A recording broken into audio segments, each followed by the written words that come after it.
Welcome to Nerdin' Out, the only show that has appeared 3 times on O Magazine's Oprah's Favorite Podcast in 2003. I am your host, Duke Savage. And I'm pretty sure I've done this before. And today, we're going to be freaking discussing some interesting phenomena that has been puzzling mankind for some time. We have News at 7 and Martha Wayne with sports. What's going on, Ronnin? Not much. How are you doing? I'm doing pretty good, man. Doing pretty good. I know it's been a while since our last show. Without getting too deep, I had an unfortunate loss in the family. So, I know it's, excuses don't go really far in a podcast world, but, my sincerest apologies with delaying this episode. I'm okay now. Everybody's okay. It's just kind of like a shock to deal with, honestly, but we're good now. We're okay. Well, that's good. That's good to hear. Yeah. Did you have a good holiday season? Yeah, it was pretty good. That's good. Would have liked it to have been a little bit longer, but it is what it is. Yeah, for sure. Yeah, definitely. All right. Well, we have received some criticism since our last recording, and it's pretty good criticism too. So we're going to go ahead and try to take that at heart. If you don't see these changes happening immediately, please give us some time. We are creatures of habit, and we're going to go ahead and try to ease into perfection, if you will. Yeah, don't want to go too quickly because, then everybody's heads would explode and we lose our audience. There you go. I do want to thank everybody that has liked the Facebook page already. It is growing immensely. The engagement is very well. I love the comments on the YouTube channel. As few as it may be, we do enjoy the few people that are engaging. So continue engaging, continue giving feedback. We really do appreciate it. Yes. And keep on sharing those links and spreading the word about us. We really do appreciate everyone doing this, and it's through your help that we're going to get this podcast to grow as big as it can. Yes, exactly. All right, so what do we have in store today, Ronnin?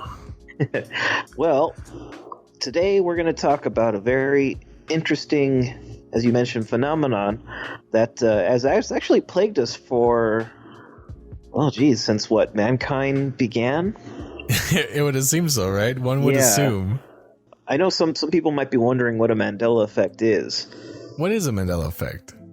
The best way to describe it in today's terminology is like a glitch in the Matrix. Okay. Kind of thing. Mm. It's where a group of people, not really limited to just like one, it's a group of people that remember something one way, but everyone else with proof shows it to be something else.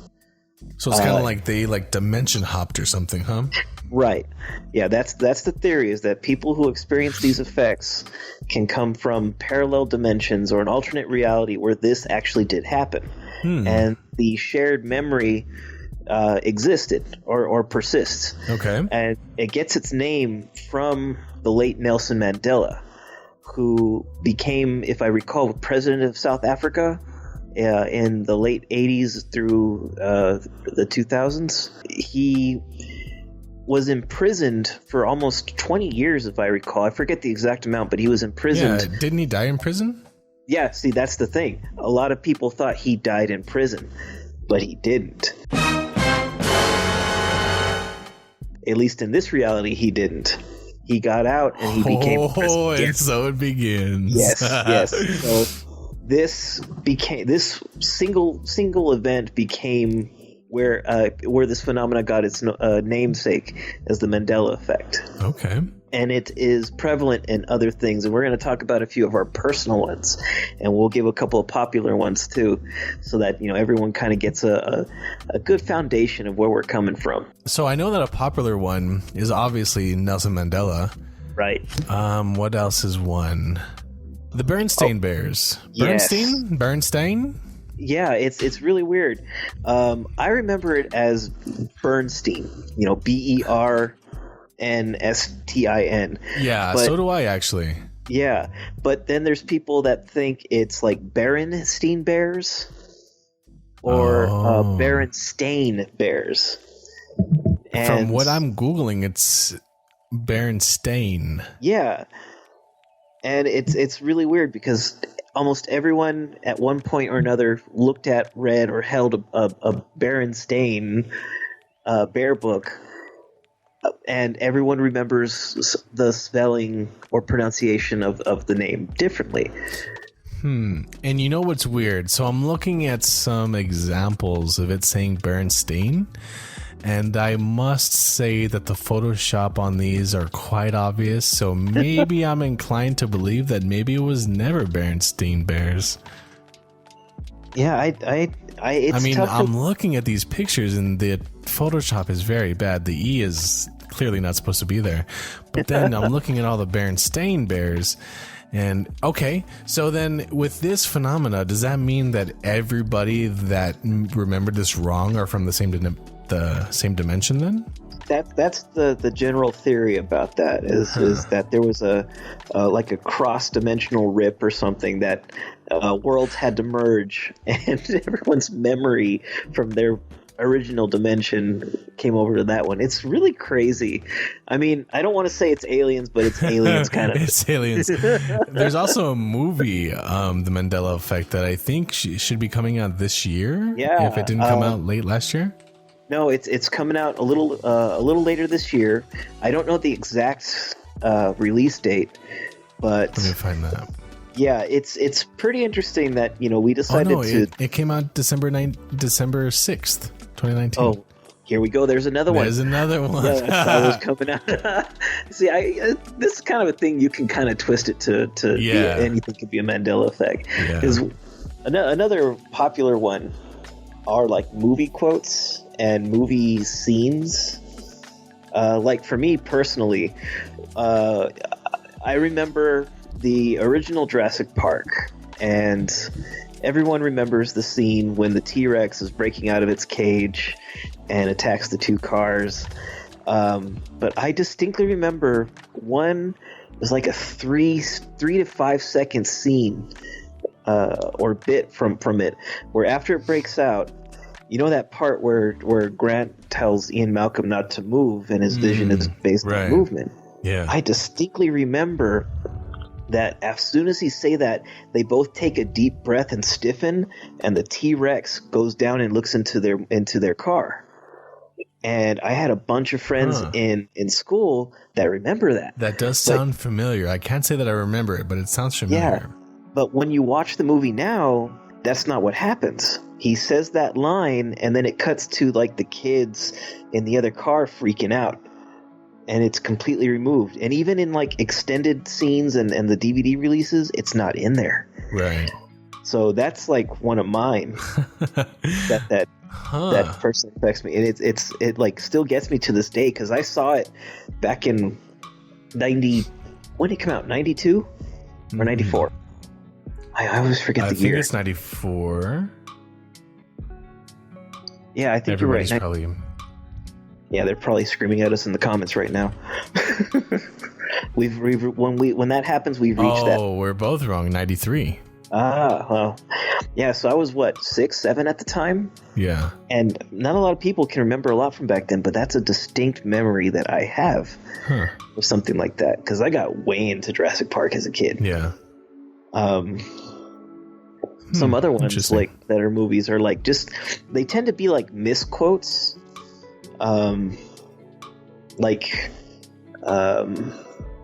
What's one? I had one ready and it like just left. Like Star Wars. Star Wars, yeah.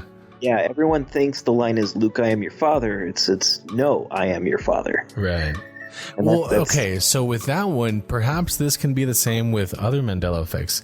Could it be that because this happens, it is a result of pop culture taking a memorable quote or scene from a movie and tweaking it just a little bit, and that pop culture reference becoming more famous than the original source material?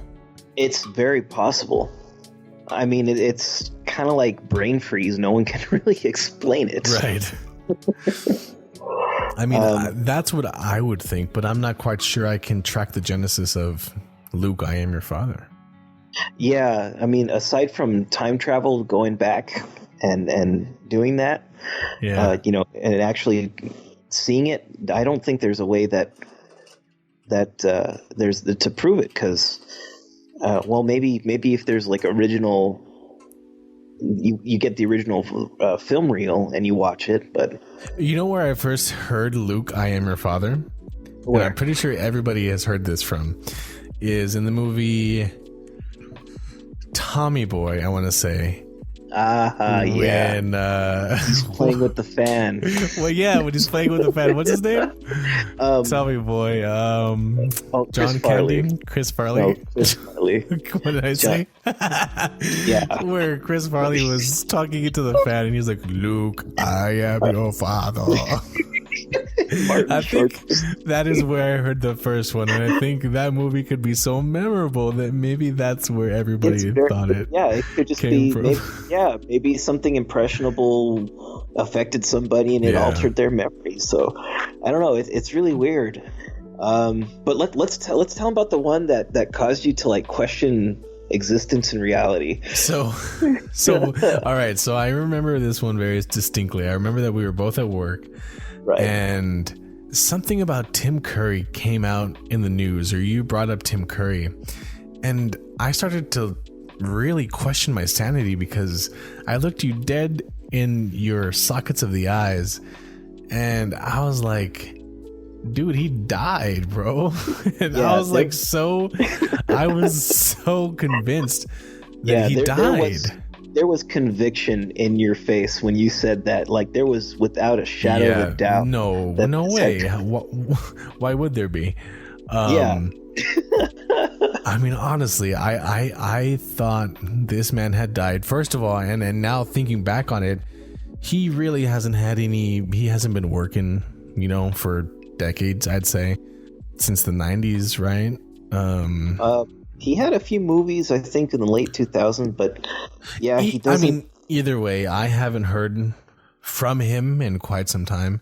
And so when you brought up Tim Curry, I could have sworn that around the Michael Jackson time where he passed away, I could have sworn that I saw a headline of Tim Curry's death, and I saw pictures of all of his major roles from, Nigel Thornberry to Rocky Horror Picture Show to It to Clue.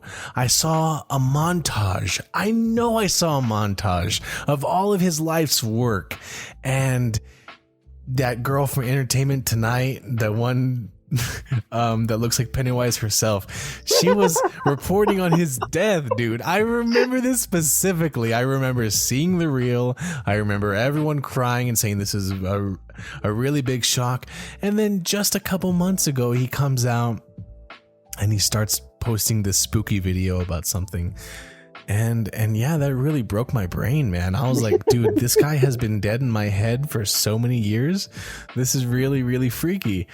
And yeah, so that was the one that really, really broke my my brain with that one. Yeah, that one. And see, for me, I've known Tim Curry to still been alive because I broke that news to you. So I mean, if the parallel dimension thing works at that point, proved we were at that right there, we were out from a different plane. Yeah, very true. I was teleported somehow, some way into your universe at that point. Yeah. So I had to give you a warm welcome on that one.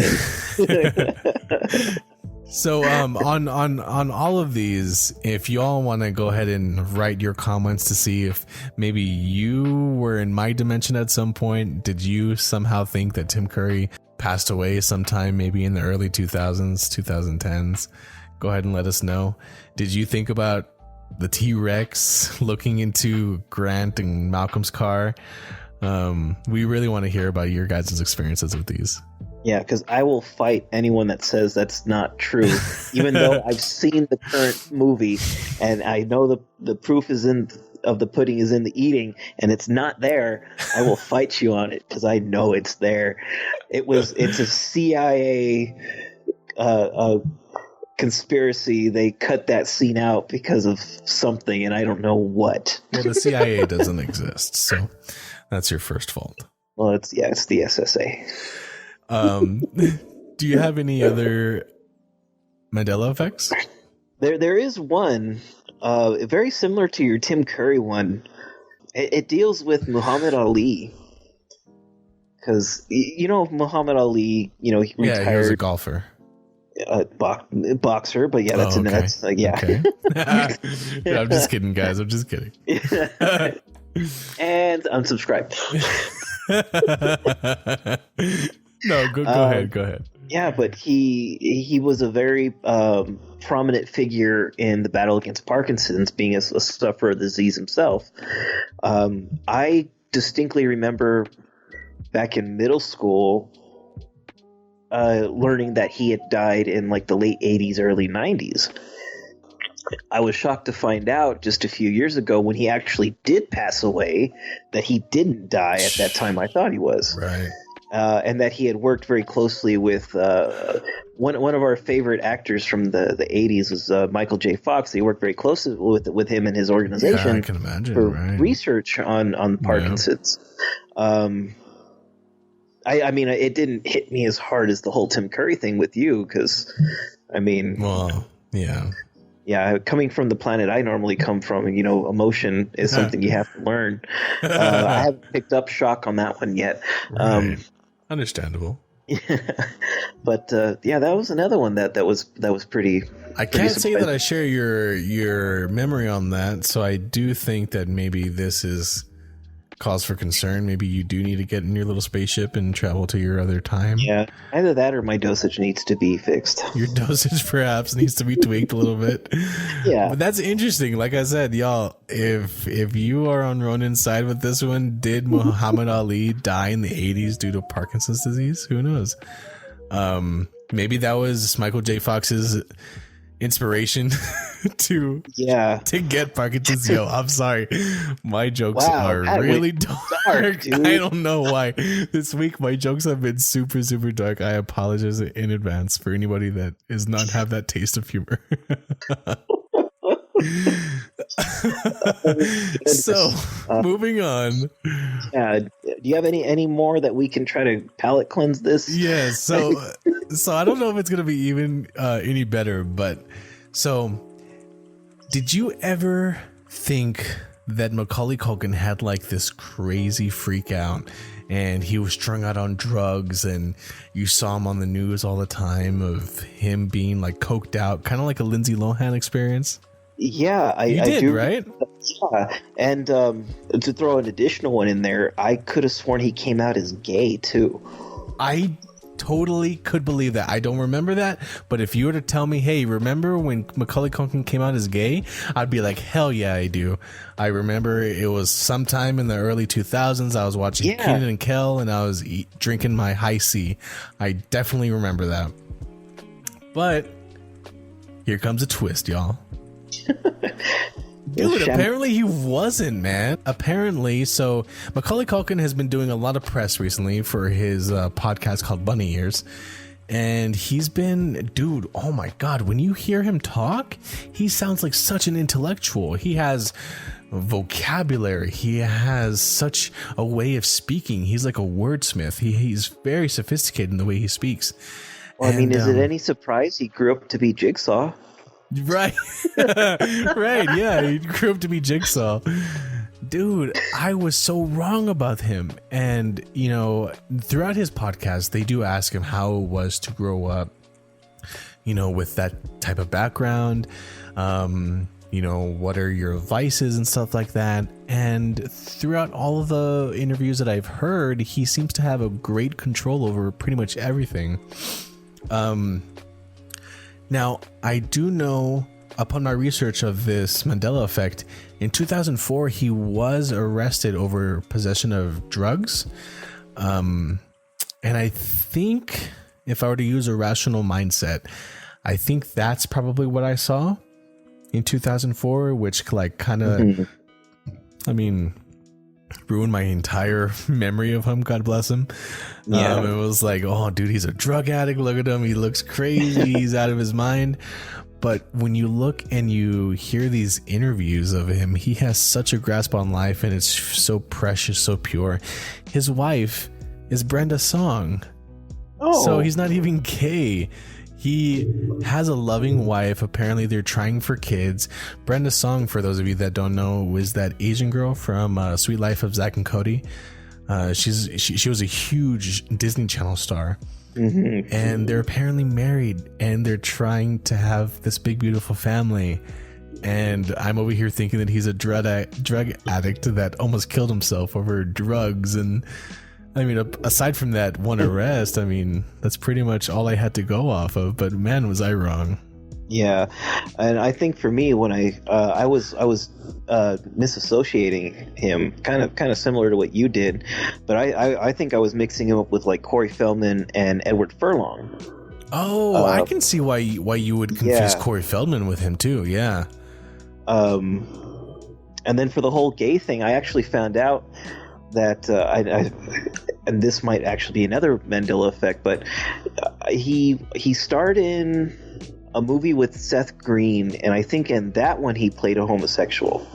Oh, and so maybe that's why. Yeah, I think that's, and I might be wrong, because it was around that time that I started thinking he was gay, is when I found out about that film he was in. Changeland. No, wait. Party Monster. I think it was that one. Party Monster, yeah. And that was before his arrest, so that would be around the same time that... You know what? Yeah, now that you mention it, I would totally believe you, yeah. That is something that I would have come to the conclusion to, too. Yeah, you're right. Huh. Yeah, so I mean, a lot of these Mandela effects can be misassociated memories, misquotes, a lot of things like that, but... There are some that are really unexplainable, like the whole, like where it gets its name, the Mandela Effect. Mm-hmm. You know, there are people that are adamant he passed away in the 80s before he got out of prison. Do you have one more to share? Because there's one. I know this is pretty abstract, or this is pretty out there, but I remember easy bake ovens. Oh, those things are awesome. And I remember them that had a slot in front that opened up to expose your little tasty treat. And just recently, over a spat with an old friend, I was so sure that, it opened up like a regular oven. You lifted the lid down, you had your little pizza, little spoon. You got the little thing, and you took it out just like a regular oven. And upon looking at the most recent models, I realized that they just have like a little slit that you slide in from the side. And apparently that's how they make them now. But I'm like, nah, let me look back to the 70s to the 80s and I'll show you which ones that I had. Well, I didn't really have it. My sister had it, and I was playing with hers, okay? I never really had an easy bake oven. Ain't nothing wrong with that. Cooking is a survival skill, dude. So I was looking at like the 70s, the 80s, the 90s models, and none of them had the opening in the front. And so, man, that was a rude awakening for me to realize, oh wow, they never did. And you know what? Now that I'm saying it, maybe I should look on YouTube for those old commercials. Maybe they showed somebody opening up. I don't know where I got this memory from, where they open the door as if it's a real oven from the front. They take their treat out, they close it back up. But all of the models that I have just show this little slot on the side, and that's all that it is. What do you think? Do you ever remember that? Yeah, my cousin had one, and hers did have a side-loading port. It had a viewing window in the front where you could see the tree. Did it have a viewing window? Maybe that's what I'm thinking about then. Yeah.